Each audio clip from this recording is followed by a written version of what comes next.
So we have come to the last session, and after having discussed Upasana, which means how to read or how to manifest more and more spirit in our daily lives, daily material lives. That is the central theme. And how we can do it through synthesis of the 4 yogas. As you all know, this idea of synthesis of 4 yogas was emphasized by Swami Vivekananda in the introduction to the Raj Yoga, where the emblem that he designed, he asked one Dutch devotee who wanted some kind of monogram. He was planning to print a pamphlet announcing all the different themes on which Swami Vivekananda would be speaking. Then he said, why don't we have an emblem, which monogram? Okay, that is the emblem, yes. Monogram. So, this happened in New York, and he asked him, so he was naturally asking him, we should have some kind of emblem or monogram which we can print in these pamphlets. So then immediately Swamiji took a envelope, some envelope, and on that he drew a rough monogram and just gave it to the artist. He was an artist, the Dutch artist. So I asked him, draw it to scale. So that was how the emblem came into existence. Of course, Swamiji explained to him the different aspects of this emblem, which represent harmony of all the 4 yogas. If you remember in the introduction to Raj Yoga, he writes, it is published there, that each soul is potentially divine and the goal is to manifest this divinity within. And he says, do it either by work, by worship, by psychic control, by devotion, by one or many, or all of these, and be free. That is the goal of life. So, the 4 yogas, actually, if you see from the psychological point of view, they represent the 4 faculties of the human mind. So there is a psychological basis to these 4 yogas. But before that, the word yoga itself has slightly different meanings. It can be, in Vedanta, if you say it is a union, it is some kind of union of Jivatman and the Paramatma, which is represented by the Paramhamsa here, the Hamsa, the swan. And you do it through the 4 yogas. The serpent, encircling serpent, stands for the Kundalini power. Though the Kundalini that we discussed today morning has nothing to do with the movement of a serpent or anything like that. It's just a symbolic representation of the psychic power known as Kundalini, which is aroused when we do sadhana or upasana, and the potential psychic energy goes up the hollow of the spinal column. Mind you, it is the psychic energy is flowing through the efferent and afferent nerves, Ida and Pingala, which you can physiologically identify. If you take a cross section, Swami Sarvasthananda again mentions this, that there's a hollow, there's an 8, shape of 8. If you cut through the spine, a cross section of the spinal cord, then you will find there's a hollow. Of course, there is the cerebrospinal fluid in that. And the only purpose physiologists or medical fraternity say that it just helps as a shock absorber and sometimes for anesthesia. They don't give anesthesia to the spine directly, but they give it to the cerebrospinal fluid. So that is the anatomical part of it. But somewhere between the two parallel nerves, is this hollow. And Swamiji in his Raj Yoga says the goal is to somehow make this psychic energy pass through the hollow rather than through these two efferent and efferent, Ida and Pingala. So that is the goal of Kundalini Yoga, the Tantras. But Swamiji somehow has synthesized it or introduced it in his Raj Yoga, and Patanjali's Yoga, which normally doesn't deal with this aspect, he has very nicely synthesized it, and he has synthesized other things in his major book which he wrote, the only book which he dictated. The other three yogas were a compilation of his different lectures. For example, the Jnana Yoga lectures, they were mostly delivered in London, a series of lectures on different themes, and a few in America, and Bhakti Yoga and other Karma Yoga, of course, they were class talks and lectures which have been arranged in a particular way, and thus we have the other three yogas. But Raj Yoga was a book which he dictated and meditated. In fact, every verse of Patanjali's Yoga Sutras, all the 4 adhyayas, he meditated on them. And sometimes Miss Waldo had to dip her pen into the ink pot and wait for an utterance of Swamiji and note it down whenever he gave an inspired explanation based on his own experience of the different sutras. So it's a wonderful commentary. Of course, he seems to have consulted Vyasa's commentary and also Bhoja Vritti, which were extant at that time. So naturally he studied it, but at the same time his interpretations, and especially the wonderful introduction that he wrote, that gives the gist of Raj Yoga, where he has synthesized so many things. For example, there is an exclusive chapter on prana, which obviously it's a Vedantic concept. It occurs in the Upanishads so frequently, the idea of prana. So there is an elaborate, very big discussion on the prana itself, what this prana is. Patanjali has, of course, in his sutras mentioned all these things, but the introduction to Raj Yoga makes it a unique book. It's not just a translation of Patanjali's Yoga Sutras. But in any case, Raj Yoga is slightly different from the other yogas, whereas in the other yogas, the idea is to yuj dhatu. Yuj is the root of the word yoga.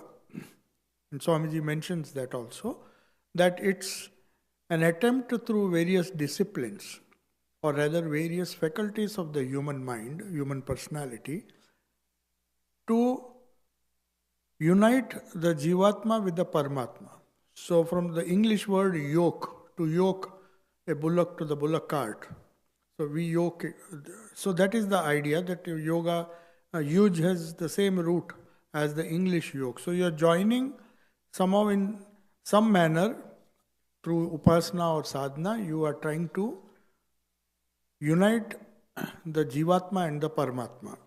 So that is as far as the three yogas. But Patanjali's yoga, of course, Raj Yoga is Swami Vivekananda's own interpretation. It is an original work. But there, strictly speaking, the word yoga, it in fact implies that the two entities, Purusha and Prakriti, it is the viyoga or the disassociation of Purusha and Prakriti. Somehow they get mixed up. And the goal of Patanjali's yoga is to separate them. The end of Patanjali's Yoga Sutras, Vyasa gives a beautiful commentary. The role that Prakriti plays in this whole drama of life.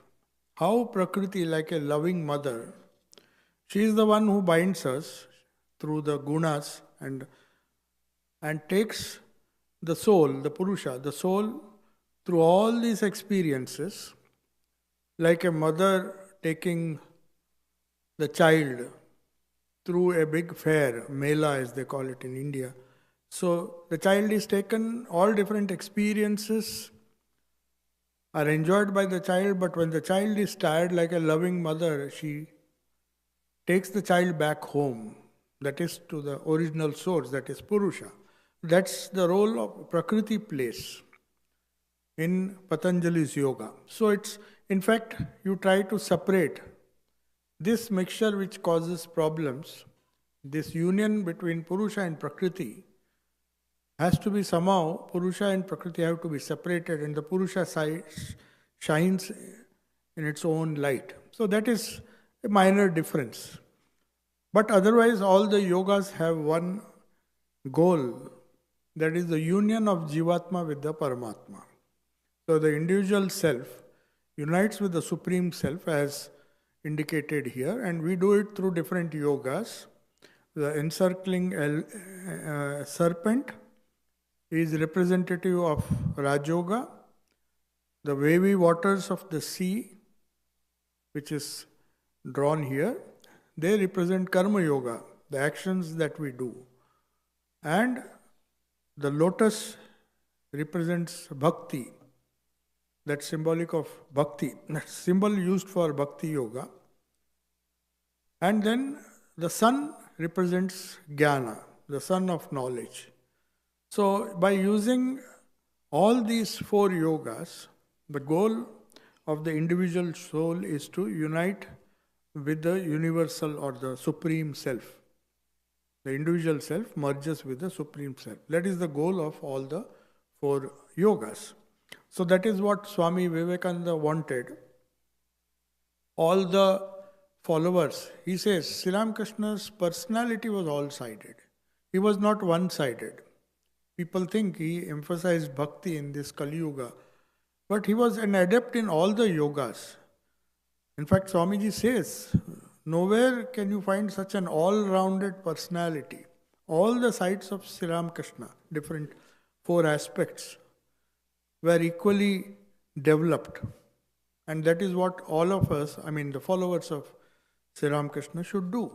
Try to manifest or try to practice all the four yogas individually or as a synthetic whole. So synthesis is the word that he used.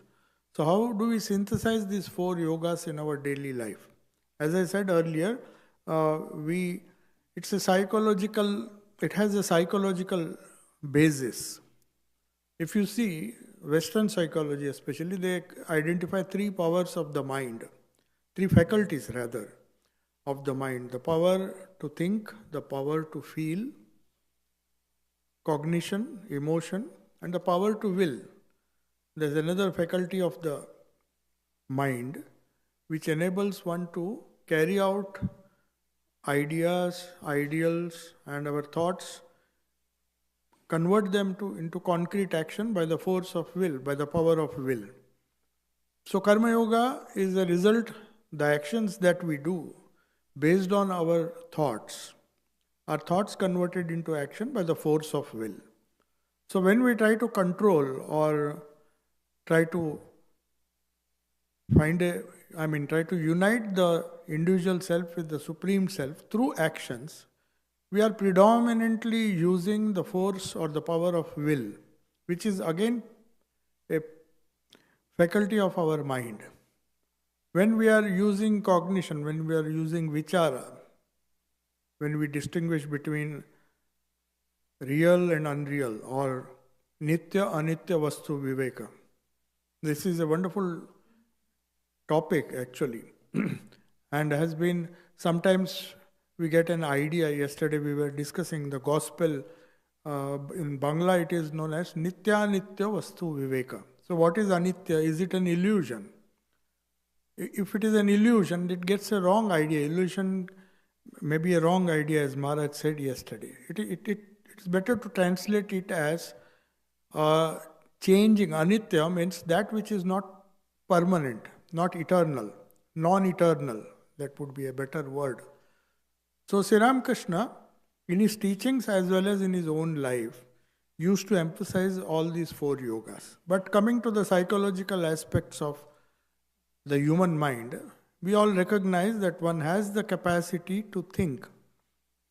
So, effecting a union of this Jivatma with the Paramatma through the path of knowledge, or using our cognitive powers to distinguish between what is real, using some methods which are very popular in the Upanishads, neti, neti, not this, not this.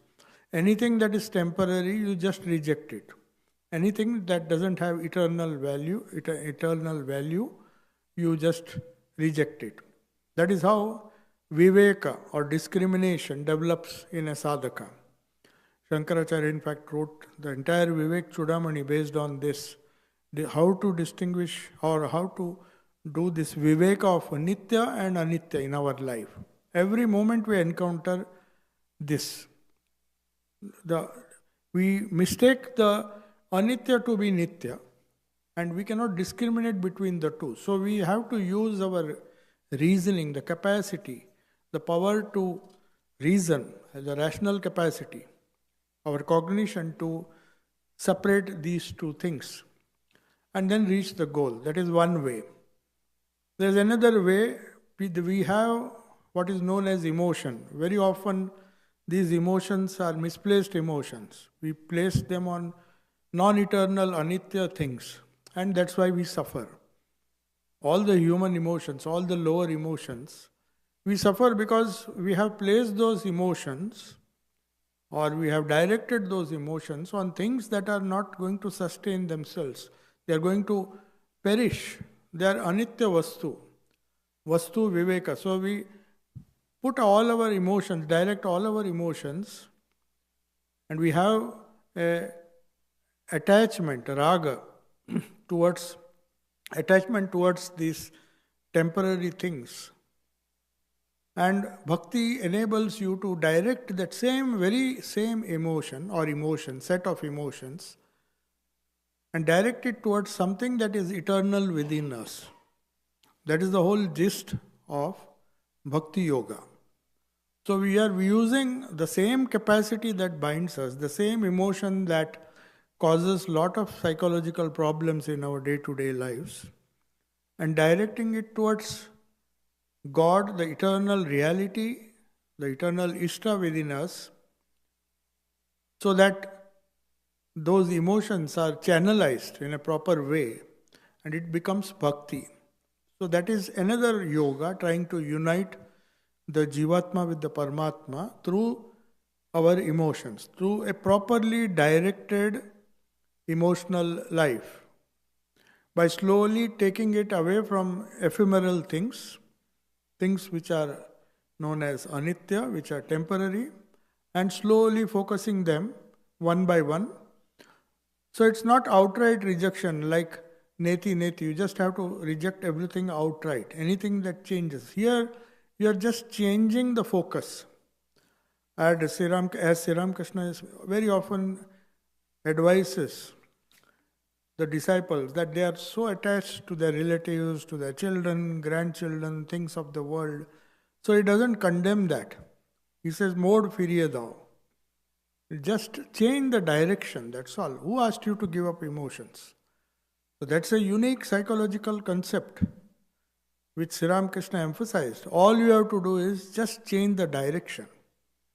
Misdirected emotion will lead to suffering, and when you direct it to God, the eternal reality, that's why I quoted Prahlada. The best definition in Bhakti Yoga, Swami Vivekananda says that the highest prayer, there are many definitions of Bhakti. He quotes other Shandilya, he quotes Narada, but according to Swamiji, the best definition is what Sri Ramakrishna emphasizes as a practical solution to direct the wrongly directed emotions in the right direction, channelize it towards God. So Prahlada prays that the love that an ignorant man has for the senses and the sense objects, mainly. The love that he has for the sense objects, oh my Lord, let me have that same love for you. So Sri Ramakrishna also used to say, the combined love of a chaste woman's love for her husband, the mother's love for the child, and a miser's love for his money. You see how practical Sri Ramakrishna was. He saw these are the main attractions, or these are the main objects that attract a human mind. Mother's love towards the child, such a difficult emotion to get rid of. How many of us can do that? He knew it is so difficult, and especially for a miser to get rid of his attachment to money. That's why the Bible, Jesus says, it is easier for a camel to pass through the eye of a needle than for a rich man to enter the kingdom of heaven. He was so harsh. Then we realize how difficult it is for people. He tells him, somebody wanted to join Jesus. He said, sell whatever thou hast and distribute that wealth to the poor, and then you follow me. And that poor fellow was so much attached to his riches, he could not come. So Jesus points out, he says, see, he loves his money so much. Then he says this, that's easier for a camel to pass through the eye of a needle than for a rich man to enter the kingdom of heaven, the kingdom of spirit within. So these three things, Sri Ramakrishna used all the three things. A miser's love for his money, a chaste wife's love for her husband, and a devoted mother's love to her child. If you combine, each one is not enough. If you combine the attachment of these three things and direct it towards God, then you can have bhakti or bhakti yoga. So Sri Ramakrishna used to emphasize this, and this was part of his day-to-day conversation. Then we come to the next faculty, which I said is karma yoga. We began with that everyone has a will, and that will makes us work.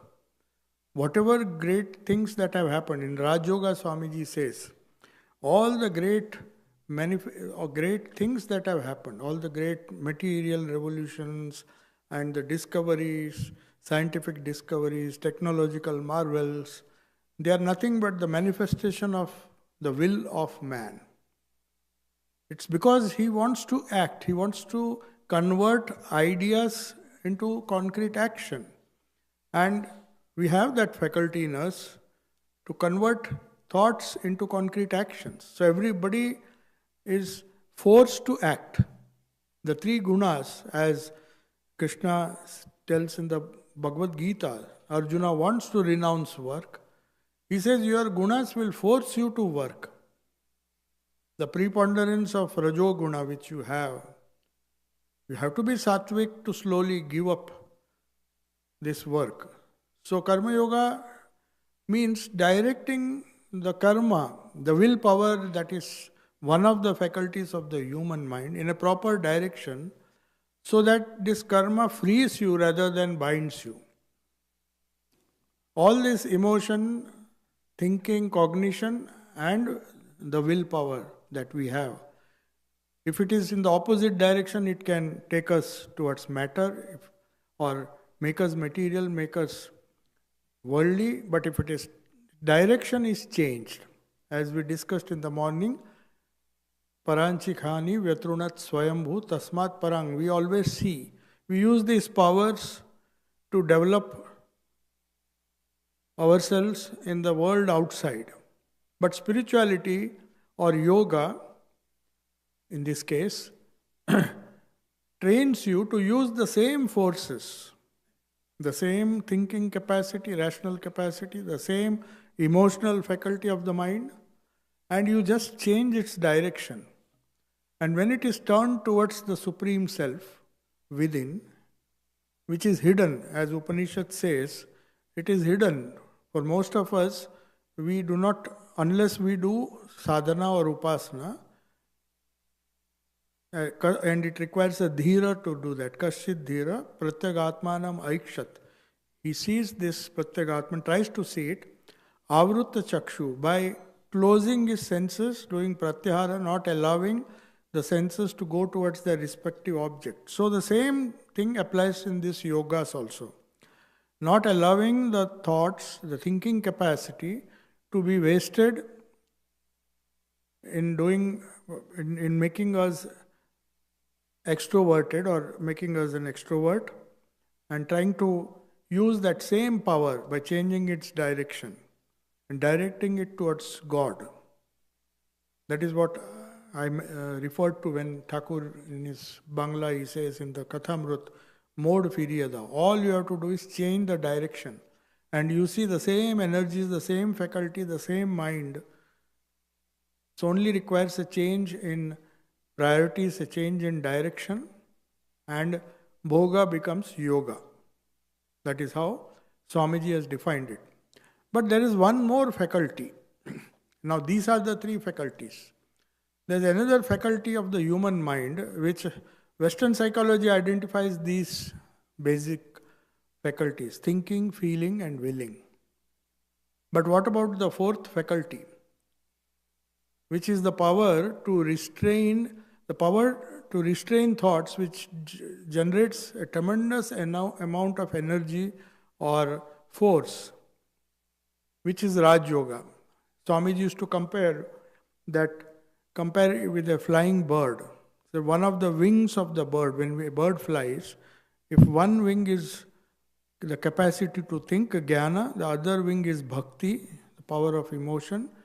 It's the power of Raj Yoga which gives it a proper direction. So and the example is also given that if you construct a dam across a river, when you restrain the flow of thoughts, it has a capacity, its a potential increases, and that energy is useful when you practice yoga. You channelize that energy that is generated as a power. It can be said just as power of thinking, power of feeling, and the power of exercising your will. We have a power to stop these thoughts, this restless mind, the flow of thoughts, endless flow of thoughts that divert our energy or waste our energy. When we focus it, this yoga helps us, Raj Yoga, it's not technically Raj Yoga means something else. But Swamiji used Raj Yoga in the sense, he said, he in fact referred to psychology as the king of all sciences. This Raj Yoga, the power to control thoughts and use the energy that we get by this focus or by this concentration, this one pratyaya which we hold on to, one vritti which we hold on to, ultimately it generates tremendous power, and it is used for all the three yogas. That power of concentration, that power of that one-pointed attention, that meditative awareness, if you analyze properly, it is required for karma yoga, it is required for jnana yoga, to hold on to this nitya vastu viveka. Always to hold on to that. Hold on to the ishta. Direct the emotion. When it changes direction, bring it back. That requires a tremendous control of the mind, of the thoughts that arise. And many of these thoughts rise from the karana sharira. As I told you, we have three shariras, and very often we do not know where these thoughts bubble from.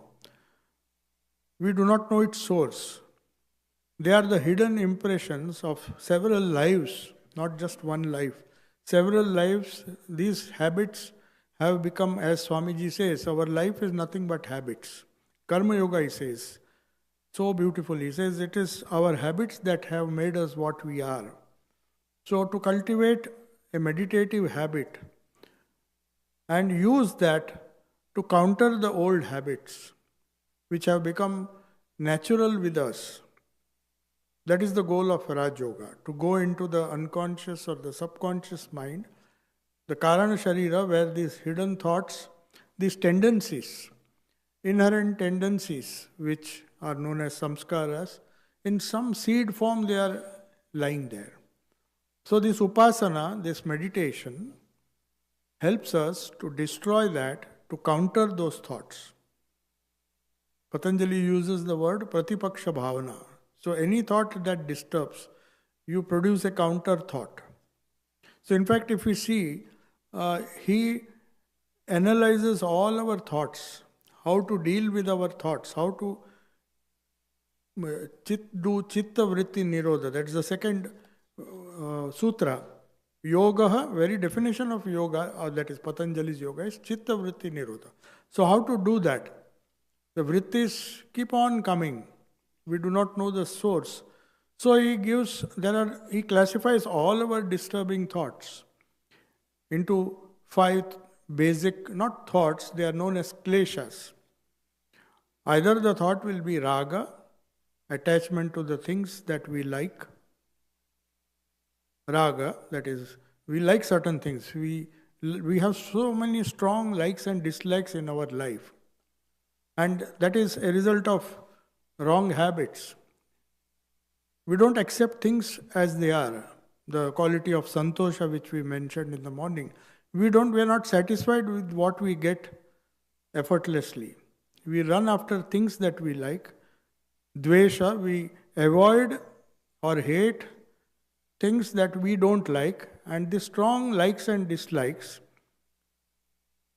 plus 3 more kleshas. Kleshas are pain-bearing obstructions to this meditation. Patanjali says you identify them, you can classify all your thoughts, and then use a process known as pratipaksha bhavana to convert raga and try to counter it. See, if you are inordinately attached to something, you try to counter it. If you inordinately hate something, that is, have dvesha for something, they are not conducive to control your mind. Then there is abhinivesha, clinging to life, which is a major problem for all of us. Clinging to life, abhinivesha, or fear of death. Every jiva clings to life. It's a very natural tendency. So that clinging to the body, the clinging to life, is also one of the painful obstructions. Then there is asmita and avidya, the basic ignorance because of which we have raga, dvesha. So strong likes and dislikes, through yama and niyama, we have to counter them. That is how Raj Yoga works. These strong likes and dislikes which we have, and of course fear of death, these 3 things are the main obstructions. All the problems that we face, which does not permit us to hold on to noble thoughts. This chitta vritti nirodha we cannot do because these thoughts keep on propping up from the unconscious or the karana sharira because of a wrong habit. So to have these counter habits, it's a very long process, and meditation or chitta vritti nirodha, we go on countering these things, trying to destroy the kleshas, these kleshas which when they are attached to our thoughts by themselves are not harmful, but when one of these kleshas, raga, attaches to an image, a form that we see, when we like that form, that is when the problem starts. If we are looking at it as a witness, Swamiji says, if you look at the painting and or a movie and don't get attached or get involved in that, don't identify with that, then it is not a problem. But the moment these kleshas, you see something, you immediately like it or you hate it. And then your samskaras, these samskaras are formed, good or bad. So you have to counter. Patanjali is a very laborious way of handling these thoughts, trying to identify, try to destroy the kleshas or at least reduce its intensity so that you can use the meditation for generating energy, for removing avidya and asmita, the ego. So all these things, these yogas, you will find, as Swamiji mentions in all the yogas, he says, this negation of the small self, this asmita or ego, is the self-abnegation, is the underlying principle behind all yogas. In that there is no doubt, they are all can be synthesized. One purpose that all yogas serve is to somehow get rid of the ego, to negate your smaller self and try to merge it with the higher self. That's the goal, common goal of all the yogas. So naturally we can synthesize all the things that we do, that these four yogas, using all the four faculties of the mind.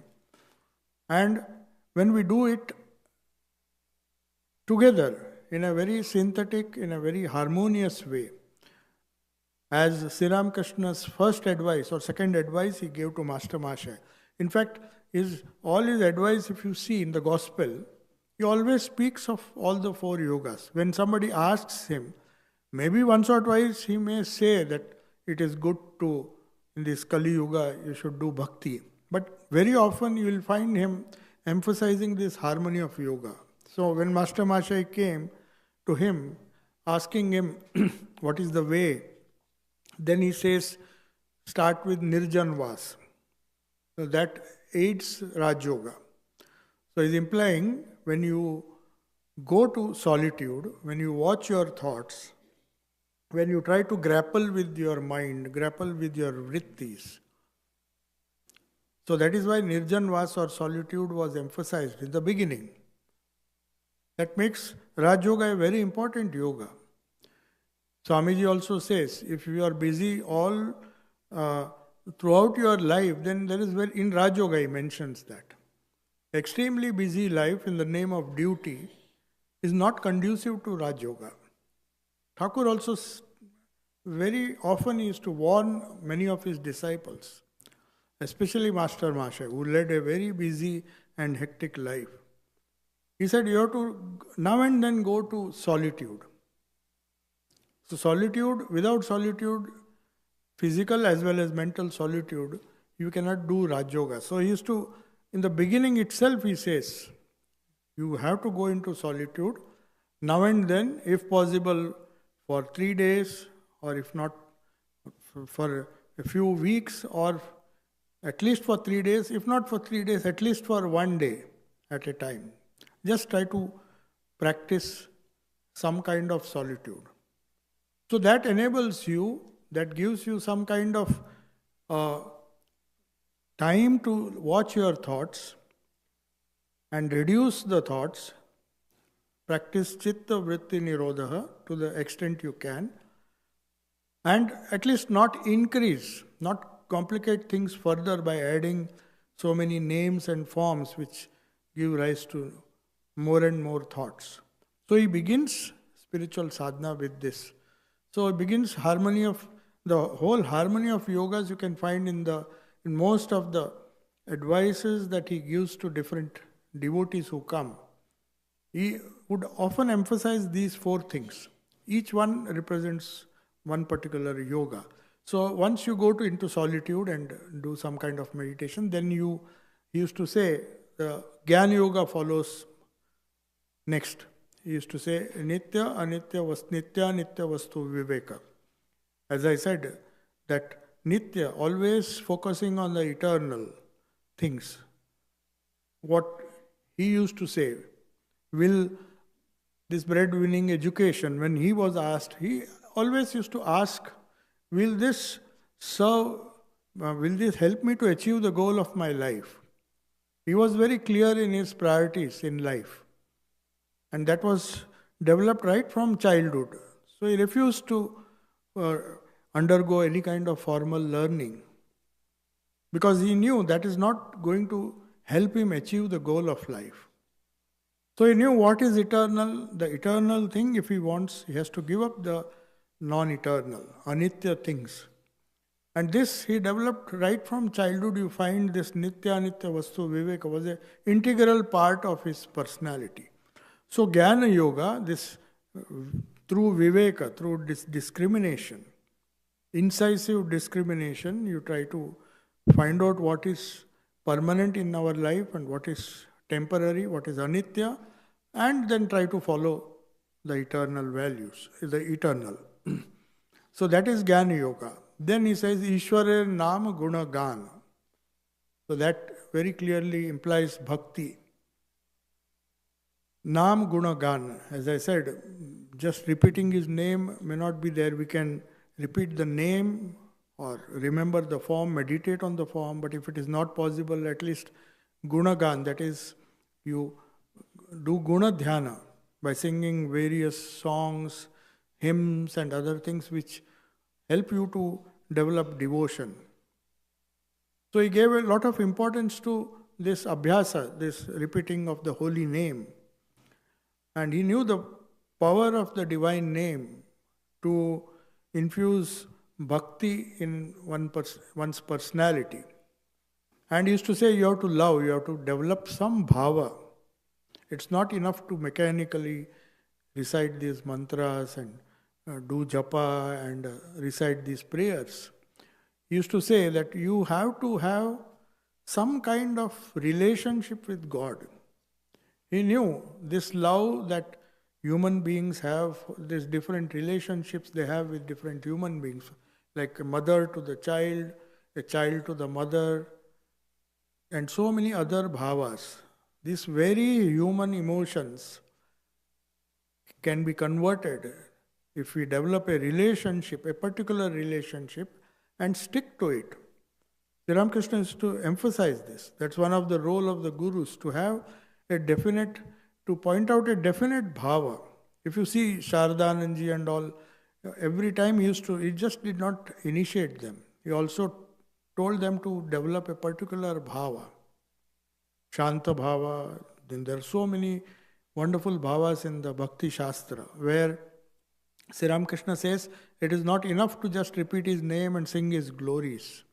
Along with that, you have developed a personal relationship, a human relationship, which will ultimately lead to a divine relationship. So that is how the essence of bhakti was included in his advice that he gave. And finally comes Vaishnava Seva, or service of the devotees of God.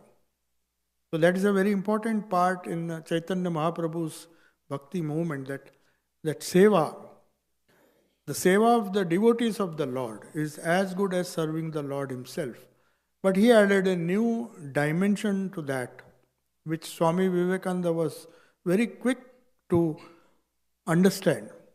When he said, why seva out of compassion? Why seva out of daya? But seva, trying to see Shiva Gyane Jiva Seva. It was uttered by Sri Ramakrishna in a very high state of mind. When some Vaishnavas emphasize this, it's a very wonderful sadhana, no doubt. Out of compassion, you serve the Vaishnavas, serve the jivas, suffering jiva. But Sri Ramakrishna added a new dimension. That is how he integrated this karma yoga. If you believe in a personal God, then you, or even if you don't believe, if you believe in God as the Antaryami, as the Upanishads do, he is the Antaryami, he is dwelling in all beings. So why not worship him? Worship the God in all human beings, in all the jivas. So this is how we integrated all the four yogas, and in the process, he did not leave out any faculty of the mind. So psychologically, you see how wonderfully he brings about, so naturally, effortlessly, through his simple advice. You will find this repeated again and again. In fact, Hriday got tired once. He said, Mama, you are repeating the same thing every day. If you don't change your topic, people will not come. Then Hriday in his, Sri Ramakrishna in his typical slang, salami bar bolbo. Torki. If it is good, I will repeat 100 times. What is it to you? Because truth has to be repeated. Punaravritti has to be done. You can't change just to entertain people. That may be in other fields. You want variety. People get tired of repetition. But one thing I can tell you, in spirituality, the only success the only possibility of success is through repetition. Whether it is Nam Japa, remembrance, everywhere you will find, because we have to create a new habit. And habits can be formed, good habits can be formed by repetition. So that is why everything is repeated, including Sri Ramakrishna's advice. He repeated the same thing. If you see, the situations have changed, the people have changed, but he would again and again repeat the same thing. There's nothing else in spiritual life. So he used to say, if this is the truth, then I'll repeat it 1,000 times. So the problem is not variety or the different advices that we like to hear, but the same thing, without creating monotony, to repeat, to start loving. That's why he used to add that element of love. He said, if you love God, then you'll do, if you do it mechanically, then it will become a repetition. Repeating the name, doing japa again and again, the same name. In fact, the secret of spiritual life is this repetition. But if it is done with love, that is, if we add an element of emotion or bhakti, then this repetition can lead to that can quicken the spiritual progress. And if you add the actions, again done with love, not grudgingly, not because it is a duty. So that's why Swamiji said, duty is like the scorching sun which has burnt humanity. In the name of duty, we do so many things. He didn't like the idea of duty as it is understood. There's no duty. In Karma Yoga is not doing one's duty out of compulsion. It has to be done out of love for God. So that converts the same work, which is interpreted by some as a monotonous duty, where we grumble all the time and do it as duty. But the same duty becomes a sadhana if we do it out of love, as a worship, act of worship of God, trying to see the Shiva in the Jiva. With that attitude, if we interact, then our same nature, the same yoga, karma becomes karma yoga.